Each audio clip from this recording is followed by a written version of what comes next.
আসসালামু আলাইকুম প্রিয় শিক্ষার্থীবৃন্দ, ন্যাশনাল কলেজের অনলাইন ভিত্তিক শ্রেণী কার্যক্রমে তোমাদের স্বাগত জানাচ্ছি। আশা করছি তোমরা ভালো আছো এবং সুস্থ আছো। তো তোমরা আমাকে একটু জানাবে যে তোমরা আসলে শুনতে পারছো কিনা।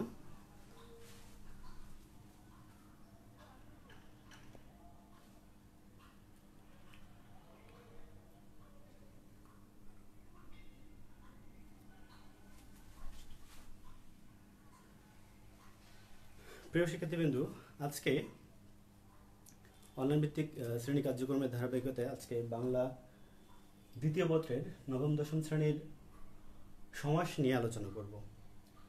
তো প্রথমে আমরা দেখি যে আজকে আমরা কোন কোন বিষয়গুলো আলোচনা করব। আমাদের আজকে আলোচনার বিষয়গুলো হচ্ছে সমাসের সংজ্ঞা এবং পরিচিতি, সমাসের প্রকারভেদ, এবং আজকে আমরা দ্বন্দ্ব সমাস নিয়ে আলোচনা করব। তো সমাস নিয়ে তোমাদের সবসময় ভয় থাকে, সমাসটাকে তোমরা সবসময় এড়িয়ে যাওয়ার চেষ্টা করো, খুব ভয়ঙ্কর বলে মনে করো। তো আজকে আমরা সমাসটাকে একটু সহজভাবে দেখার চেষ্টা করব। তোমরা খাতা কলম সামনে নিয়ে তোমরা আমি যেগুলো লিখবো সেগুলো খাতায় লিখে নেবে এবং সমাসটাকে বোঝার চেষ্টা করবে। আসলে প্রত্যেকটা বিষয়কে তোমাদের ভালো লাগাতে হবে। যেহেতু প্রত্যেকটা বিষয় পড়তে হয়, যেহেতু বাংলা ব্যাকরণকে পড়তে হয়, দ্বিতীয় পত্র পড়তে হয়, তো বাংলা দ্বিতীয় পত্রের যে বিষয়গুলো, গুরুত্বপূর্ণ বিষয়গুলো, এগুলো অবশ্যই তোমাদের খুব ভালোভাবে আত্মস্থ করার চেষ্টা করতে হবে। বিষয়টার প্রতি ভালো লাগা, ভালোবাসা তৈরি করতে হবে, তাহলে কিন্তু তোমাদের এই বিষয়গুলো অনেক সহজ মনে হবে। তাহলে আমাদের আজকের বিষয় হলো সমাস।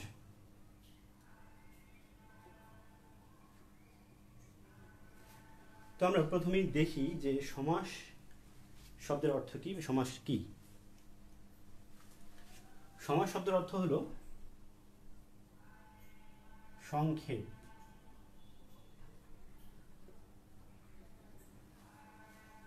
মিলন,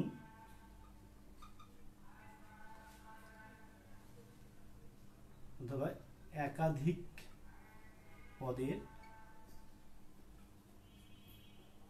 এক পদীকরণ। তাহলে সমাস শব্দের অর্থ কি? সমাস শব্দের অর্থ হলো সংক্ষেপ, মিলন, একাধিক পদের এক পদীকরণ। সংক্ষেপ কেন বলা হয়? কারণ আমরা অনেকগুলো শব্দকে, অর্থাৎ দুই বা তার বেশি শব্দকে একত্রিত করে একটা শব্দ গঠন করি, অর্থাৎ ভাষাটাকে সংক্ষিপ্ত করি। এই কারণেই মূলত সমাস শব্দের অর্থ সংক্ষেপ। মিলন বলা হয় যে দুই বা ততোধিক শব্দ মিলে একটা শব্দ গঠন হয়, এই জন্য আমরা বলি মিলন, অর্থাৎ একাধিক পদ এক পদে রূপান্তরিত হয় সমাস। তাহলে তোমরা বুঝতে পেরেছো সমাস শব্দের অর্থ হচ্ছে সংক্ষেপ, মিলন, একাধিক পদের এক পদীকরণ। তাহলে সমাসের সংজ্ঞায় আমরা কি লিখতে পারি? সমাসের সংজ্ঞায় আমরা লিখতে পারি যে অর্থ সম্বন্ধ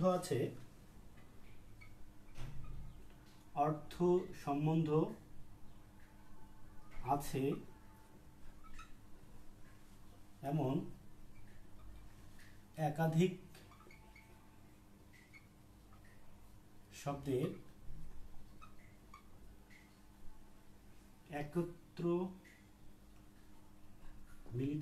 একত্রে মিলিত হয়ে একটি নতুন শব্দ গঠনের ব্যাকরণ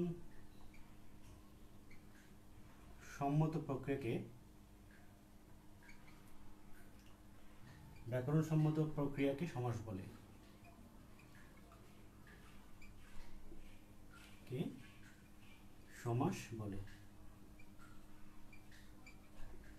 তাহলে আমরা আগেই জেনেছি যে সমাস শব্দের অর্থ হচ্ছে সংক্ষেপণ।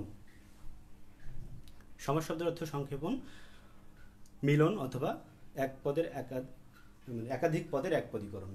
তাহলে আমরা সংজ্ঞায় লিখেছি যে অর্থ সম্বন্ধ আছে এমন একাধিক শব্দের একত্র মিলিত হয়ে একটি নতুন শব্দ গঠনের ব্যাকরণ সম্মত প্রক্রিয়াকে সমাস বলে।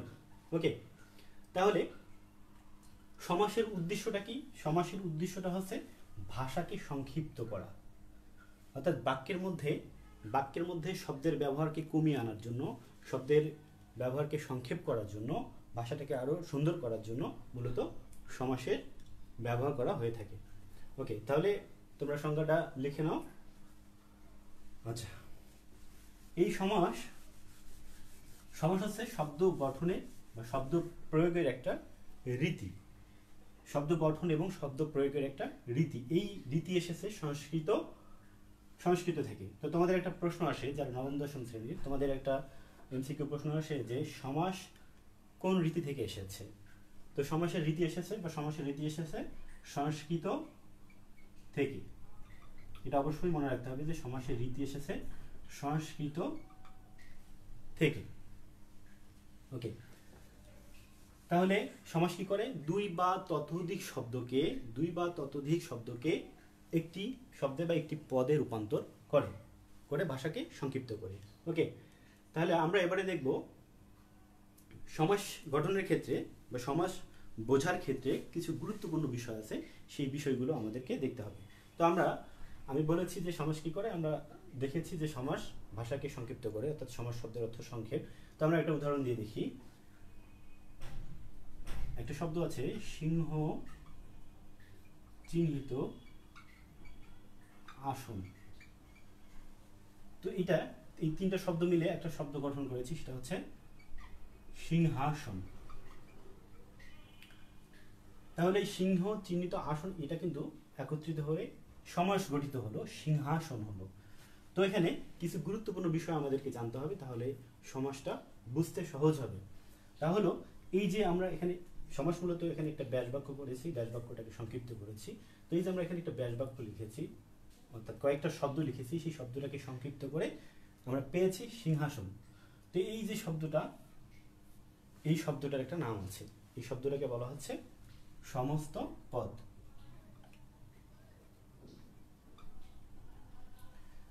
আচ্ছা, তাহলে সমস্ত পদ কি? এই যে কয়েকটি শব্দ আছে, এই কয়েকটি শব্দ মিলে আমরা একটা শব্দ গঠন করলাম, এটাই মূলত সমাস, আর এটাকে বলা হচ্ছে সমস্ত পদ। আর এই সমস্ত পদকে ভেঙে আমরা যেটা পেয়েছি সিংহ চিহ্নিত আসন, অর্থাৎ এই সিংহাসনকে ভাঙার পরে আমরা পেয়েছি সিংহ চিহ্নিত আসন। এটাকে পুরোটাকে বলা হচ্ছে ব্যাস বাক্য। তো ব্যাস বাক্যের আরো নাম রয়েছে, এটাকে বলা হচ্ছে বিগ্রহ বাক্য, আরেকটি নাম হচ্ছে সমাস বাক্য। তো যদি প্রশ্ন আসে তোমাদের যে ব্যাস বাক্যের আরেক নাম কি, তো ব্যাস বাক্যের আরেক নাম হচ্ছে সমাস বাক্য, বিগ্রহ বাক্য। তাহলে তোমরা এটা খুব ভালো করে মনে রাখবে, তোমাদের এমসিকিউ এই প্রশ্নটা আসে যে ব্যাস বাক্যের আরেক নাম কি। প্রশ্ন আসতে পারে, অপশনের মধ্যে অনেকগুলো অপশনের মধ্যে বিগ্রহ বাক্য বা সমাস বাক্যের একটা অপশন থাকতে পারে। তো তোমাদেরকে অবশ্যই এই বিষয়টি জানতে হবে। তাহলে আমরা পাইলাম যে সমস্ত পদকে ভাঙলে আমরা পাই ব্যাস বাক্য, ব্যাস বাক্যের আরেক নাম হচ্ছে বিগ্রহ বাক্য বা সমাস বাক্য। আর এই ব্যাস বাক্যকে যখন আমরা একটা পদে রূপান্তর করি তখন তাকে বলতেছি আমরা সমস্ত পদ। এই সমস্ত পদে আমরা এখানে দুইটা শব্দ দেখতেছি, একটা হচ্ছে সিংহ, আরেকটা হচ্ছে আসন। ওকে, এখানে একটা হচ্ছে সিংহ আর একটা আসন। তো এই যে সমস্ত পদের যে প্রথম অংশটা, এই প্রথম অংশের একটা নাম রয়েছে, তার নাম হচ্ছে পূর্ব পদ। তো যদি প্রশ্ন আসে যে সমস্ত পদের আগের অংশ বা পূর্বের অংশের নাম কি, তাহলে তোমরা লিখে দিবে যে পূর্বপদ। আর সমস্ত পদের পরের যে অংশ, এই অংশের নাম হচ্ছে পরপদ বা উত্তরপদ। তাহলে যদি প্রশ্ন আসে যে সমস্ত পদের পরের অংশ কি, সমস্ত পদের পরের অংশ হচ্ছে পরপদ বা উত্তরপদ, আর আগের অংশের নাম হচ্ছে পূর্বপদ। আচ্ছা, এবং সমস্ত পদের অন্তর্গত প্রত্যেকটি পদকে বলা হয় সমসমান পদ। এটা মনে রাখতে হবে যে এই সিংহ একটি সমসমান পদ, অর্থাৎ পূর্ব পদও একটি সমসমান পদ, পরপদও একটি সমসমান পদ। তাহলে সমস্ত পদের অন্তর্গত প্রত্যেকটা পদকে বলা হচ্ছে কি আলাদা করে, এগুলো হচ্ছে এক একটা সমসমান পদ।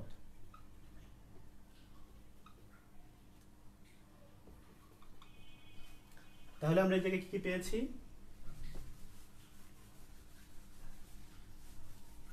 তাহলে আমরা প্রথমে পাইলাম সমস্ত পদ, তারপরে পাইলাম ব্যাস বাক্য, বিগ্রহ বাক্য বা সমাস বাক্য। এরপরে পাইলাম পূর্বপদ, পরপদ, এরপরে এর পরপদ বা উত্তরপদ। ওকে, আচ্ছা, এরপরে সমসমান পদ।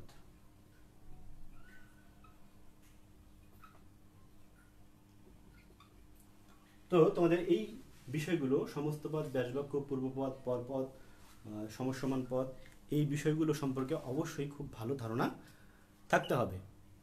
সমাস বুঝতে হলে অবশ্যই এই বিষয়গুলো তোমাদের খুব ভালোভাবে ধারণা থাকতে হবে। ওকে, তাহলে আশা করছি তোমরা এগুলো বুঝতে পেরেছ। তো এবারে আমরা দেখব সমাসের প্রকারভেদ।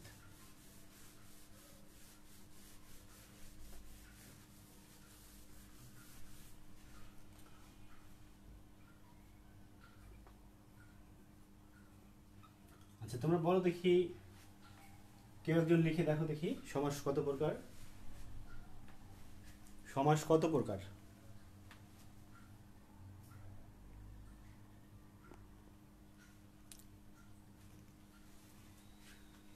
ওকে,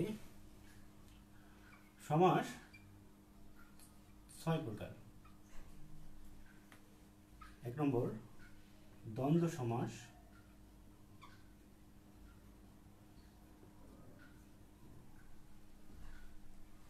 2 নম্বর কর্মধারয় সমাস,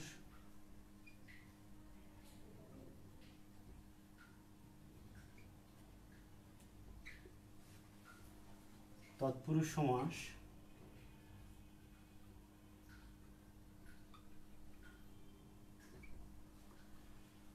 4 দ্বিগু সমাস,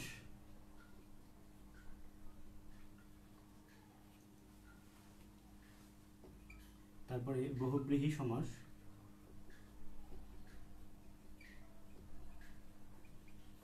এবং অব্যয়ীভাব সমাস।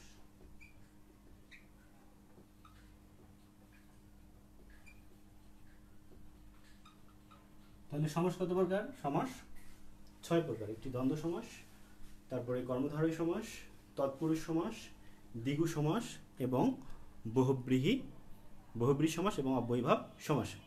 তো তোমরা এগুলো জানো, তো আরো ভালো করে এগুলো মনে রাখতে হবে যে সমাস হচ্ছে 6 প্রকার।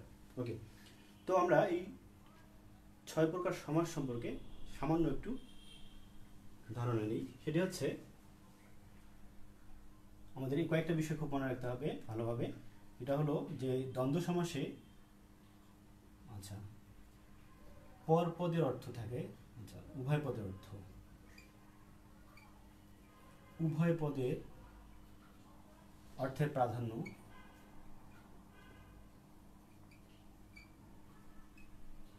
দ্বন্দ্ব সমাসে। তাহলে দ্বন্দ্ব সমাসে উভয় পদের অর্থের প্রাধান্য থেকে আমরা দেখেছি যে পূর্বপদ এবং পরপদ আমরা দেখেছি। তো এই পূর্বপদ এবং পরপদের 2 পদেরই অর্থের প্রাধান্য থাকবে দ্বন্দ্ব সমাসে। আচ্ছা, এরপরে উভয় পদের অর্থ আছে, এরপরে হচ্ছে পরপদের অর্থ।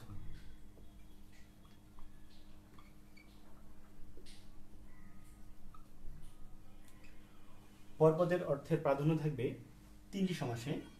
একটি হলো দ্বিগু সমাসে,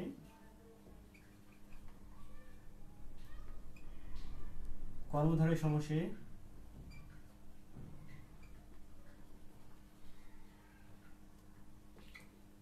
আরেকটি হলো তৎপুরুষ সমাসে।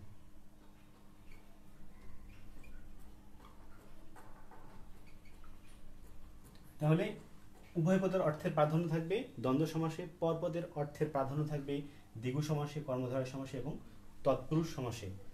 আচ্ছা, এরপরে পূর্বপদের অর্থের প্রাধান্য,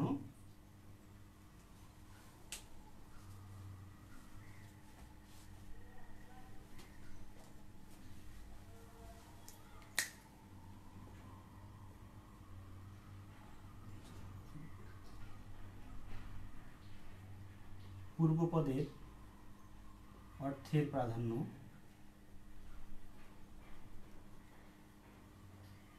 অব্যয়ীভাব সমাসে।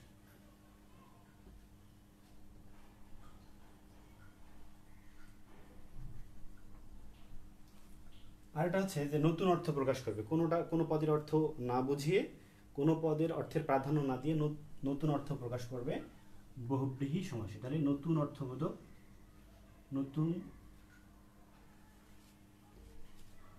অর্থ প্রকাশ করে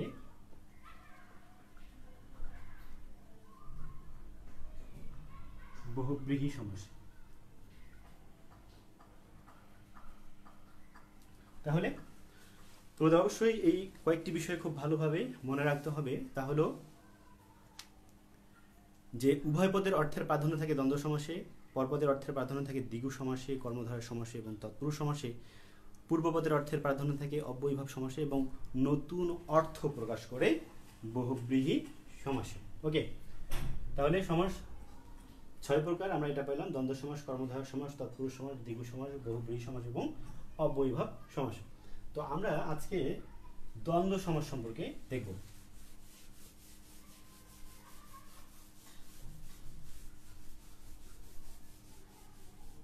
তো প্রথমে আমরা দেখেছি, এখানে দেখলাম যে দ্বন্দ্ব সমাসে আছে উভয় পদের অর্থের প্রাধান্য থাকে। তাহলে প্রথমে দেখি দ্বন্দ্ব সমাস।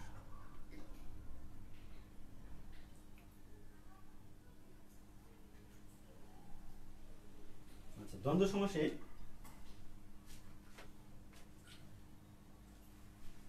সংজ্ঞা হচ্ছে যে সমাসে প্রত্যেকটি সমসমান পদের অর্থের প্রাধান্য থাকে তাকে বলা হয় দ্বন্দ্ব সমাস। তাহলে আমরা আগে দেখেছি এখানে যে সমাসে প্রত্যেকটি সমসমান পদের অর্থের প্রাধান্য থাকে তাকে বলা হচ্ছে দ্বন্দ্ব সমাস। ওকে, তাহলে একটু উদাহরণ দিলে তোমাদের বুঝতে সুবিধা হবে। যেমন আমরা সবসময়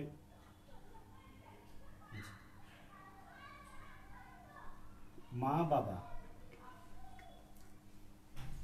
বাবা যখন এটাকে আমরা ব্যাসবাক্য করব তখন সেটা কিন্তু হচ্ছে মা ও বাবা।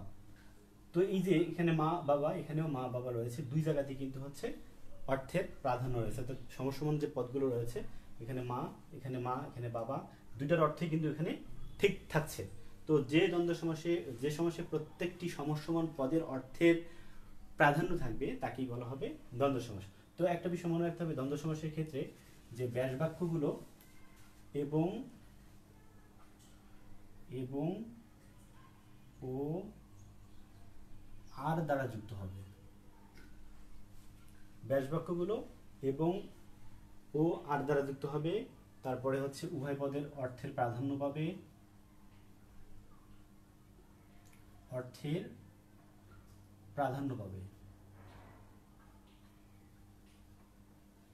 ওকে। তো এই দ্বন্দ্ব সমাস বিভিন্নভাবে সাধিত হতে পারে, বিভিন্ন অর্থে সাধিত হতে পারে। তো আমরা সেই কত নিয়মে বা কত প্রকারে এই দ্বন্দ্ব সমাসটা সাধিত হতে পারে আমরা সেই বিষয়গুলো একটু দেখব।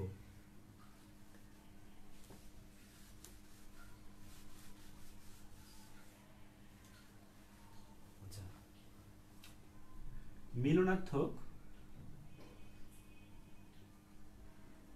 শব্দযোগে।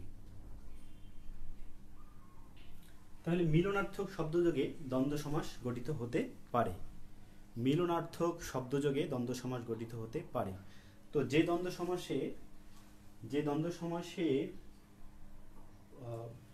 দুটি পদ দ্বারা, সমসমান পদ দ্বারা মিলন অর্থ প্রকাশ করে তাকে বলা হচ্ছে মিলনার্থক দ্বন্দ্ব সমাস। তো মিলনার্থক শব্দযোগে হচ্ছে দ্বন্দ্ব সমাস গঠন হতে পারে। যেমন আমরা সবসময় একটা শব্দ ব্যবহার করি, চা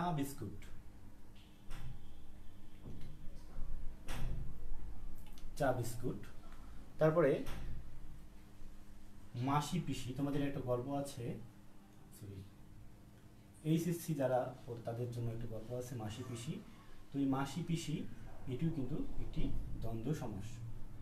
ওকে, আচ্ছা, এরপরে জিন পড়ি।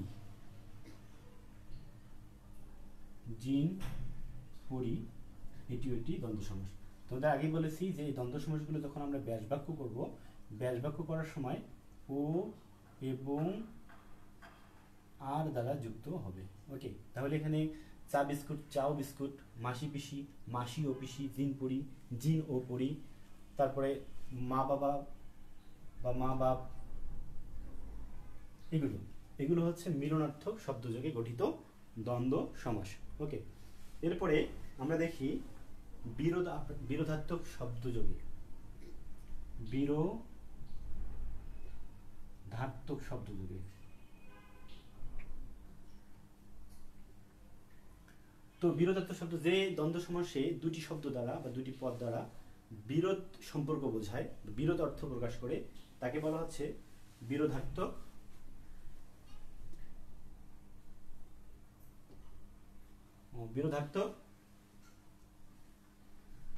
দ্বন্দ্ব সমাস। ওকে,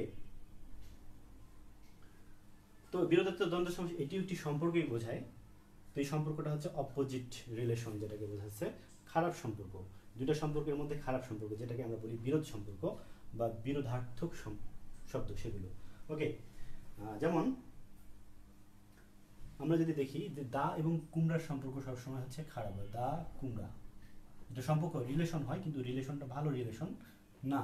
ওকে, তারপরে যদি দেখি আমরা একটা শব্দ ব্যবহার করি সাপে নেউলে, সাপে নেউলে, এটা হচ্ছে সাপ এবং বেজি সম্পর্ক আমরা জানি যে কখনোই হচ্ছে ভালো হয় না। তারপর অহিনকুল, অহিনকুল, অহিনকুল, অহি অর্থ হচ্ছে সাপ, নকুল মানে বেজি। তো আমরা জানি যে সাপ এবং বেজি সম্পর্ক সবসময় হচ্ছে বিরোধ সম্পর্ক, খারাপ সম্পর্ক, বৈরী সম্পর্ক। তো এটা হচ্ছে বিরোধাত্মক শব্দযোগে গঠিত দ্বন্দ্ব সমাস। ওকে, এরপরে রয়েছে বিপরীতার্থক শব্দযোগে,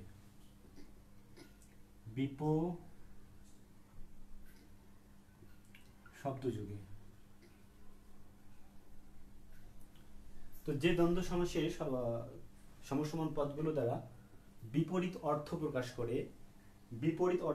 করে তাকে বলা হয় বিপরীতার্থক দ্বন্দ্ব সমাস। তো বিপরীতার্থক কিছু উদাহরণ দেখি, যেমন আয় ব্যয়, আমরা জানি যে আয়ের বিপরীত ব্যয়। তারপর হচ্ছে জমা খরচ, তারপরে ছোট বড়, এগুলো হচ্ছে বিপরীতার্থক শব্দযোগে গঠিত দ্বন্দ্ব সমাস। এছাড়াও আছে ছেলে বুড়ো, লাভ লোকসান, আরো এরকম অনেক শব্দ রয়েছে। আচ্ছা, এরপরে অঙ্গবাচক শব্দযোগে, অঙ্গবাচক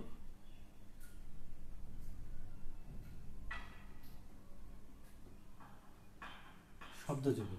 তো অঙ্গবাচক যে দ্বন্দ্ব সমাসে সমসমান পদগুলো দ্বারা শরীরের কোনো অঙ্গ বোঝায় সেগুলোকে বলা হচ্ছে অঙ্গবাচক দ্বন্দ্ব সমাস। তো এখানে দেখি আমরা অঙ্গবাচক দ্বন্দ্ব সমাসের কিছু উদাহরণ দেখি, যেমন হাত পা,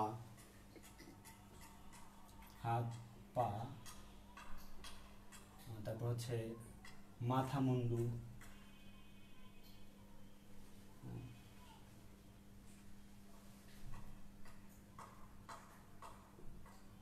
নাক মুখ ইত্যাদি। তো এগুলো দ্বারা হচ্ছে শরীরের অঙ্গ বোঝাচ্ছে। তো এগুলো হচ্ছে অঙ্গবাচক শব্দযোগে গঠিত দ্বন্দ্ব সমাস। ওকে, এরপরে রয়েছে সংখ্যাবাচক শব্দযোগে,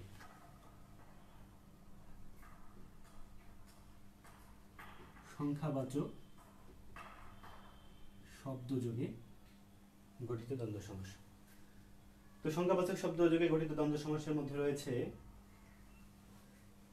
৭-৫, আমরা সবসময় ব্যবহার করে থাকি ৭-৫,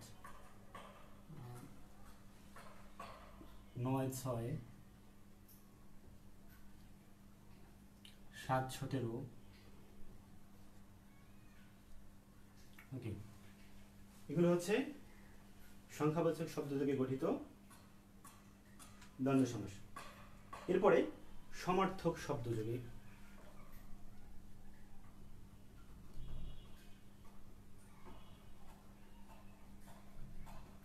তো যে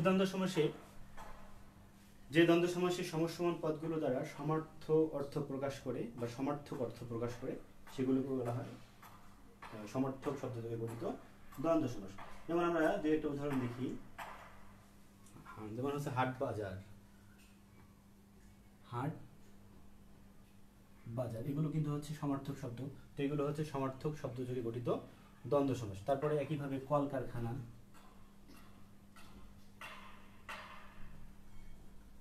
ইত্যাদি। ওকে, তাহলে আমরা পাইলাম মিলনার্থক শব্দ যোগে বিরোধার্থক, তারপর হচ্ছে অঙ্গবাচক শব্দ যোগে সংখ্যাবাচক শব্দ যোগে কাপড় চোপড়, কাপড় চোপড়, কাপড় চোপড় এই শব্দটি প্রায় সমার্থক শব্দ যোগে গঠিত দ্বন্দ্ব সমাস। ওকে,